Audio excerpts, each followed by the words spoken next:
Salam alaikum les amis. La vidéo d'hier nuit là n'était pas bonne vraiment. J'ai écouté ce matin, donc le son n'était pas bien. Donc j'étais obligé d'annuler quoi. Donc veuillez m'excuser pour cela. Ça a été une opportunité manquée. Donc à chaque opportunité, ensemble nous devons réfléchir. Donc vraiment je vous présente mes excuses pour ça. Donc j'ai annulé la vidéo, donc ce n'est plus lisible quoi, vous ne pouvez plus l'écouter.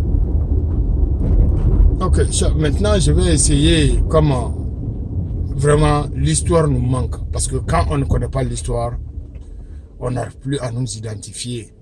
Quand on connaît notre histoire et l'histoire des autres, ça va nous permettre au moins de bien connaître les autres et de savoir qui nous sommes, d'où nous sommes venus et qui les autres étaient, d'où ils sont venus.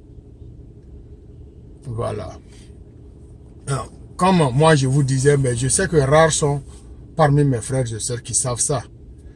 Mais est-ce que vous saviez qu'il y a beaucoup de Noirs en Arabie Saoudite, au Koweït, au Qatar, au Bahreïn, en Irak, en Iran, en Syrie, en Jordanie, en Palestine, etc., etc., etc.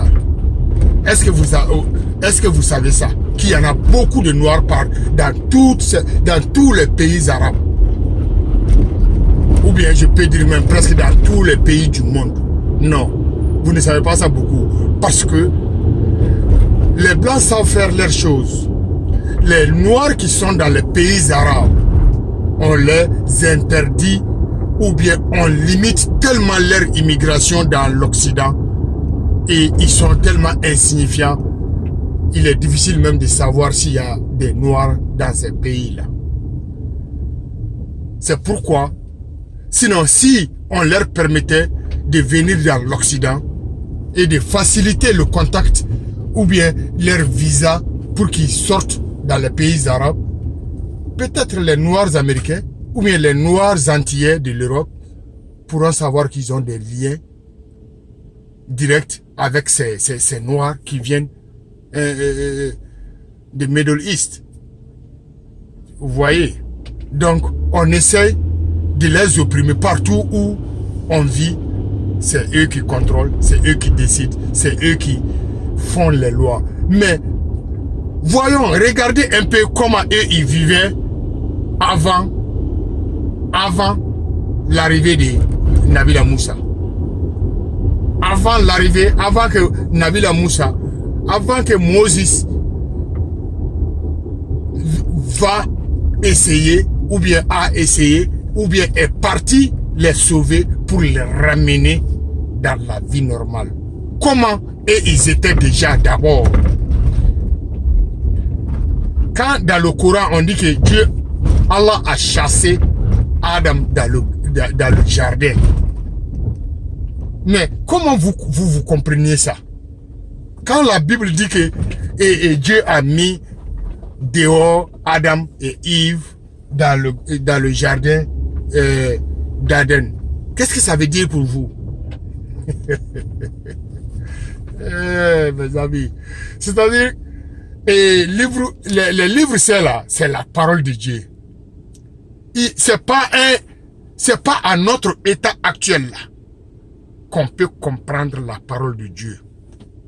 Moi, je ne suis pas à votre état présentement, hein, mais moi, je me mets à votre état parce que j'étais là-bas, donc je sais qui nous sommes.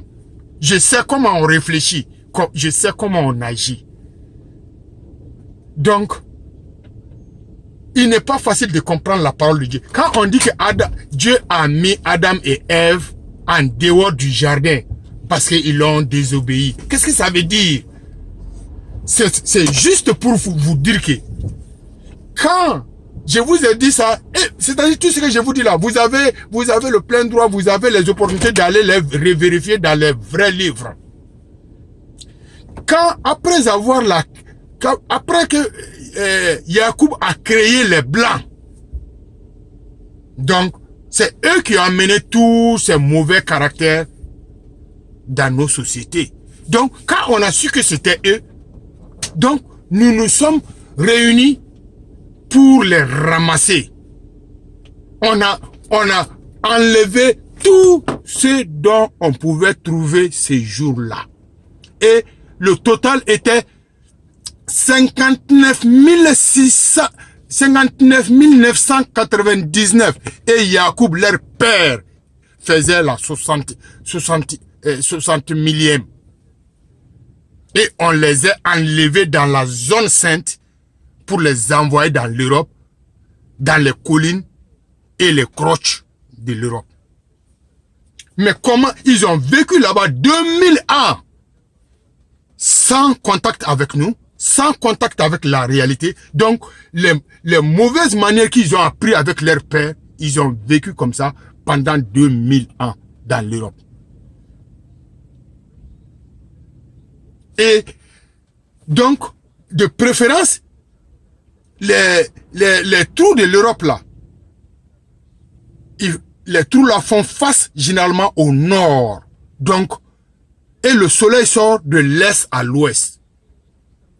Donc, les gens là n'avaient pas tellement accès aux rayons solaires.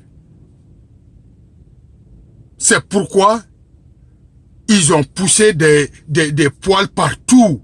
Donc, leur face, leur corps, c'est couvert de cheveux, de poils.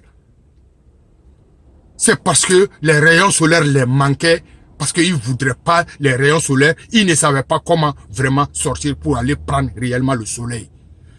Un exemple concret, quand tu as une main cassée ou bien un pied cassé, qu'on couvre avec, comment vous appelez ça la même, on met un plâtre là dessus pendant un mois pour que le pied ou bien les os se ressaisissent. Après avoir enlevé plâtre là pendant un mois, 2 mois, tu vas voir que ça, ton pied ou bien ton bras a poussé beaucoup de cheveux. Voilà. Donc, c'est comme ça que ils ont poussé des poils dans les grottes d'Europe. Donc, comme je vous ai dit, on va faire des petits cours. Donc, quand j'aurai un petit encore, je vais continuer à partir de ce temps-là. Donc, ils vivaient dans les collines et les croches dans les trous de l'Europe. Donc, je reviendrai. Merci. Salam alaikum.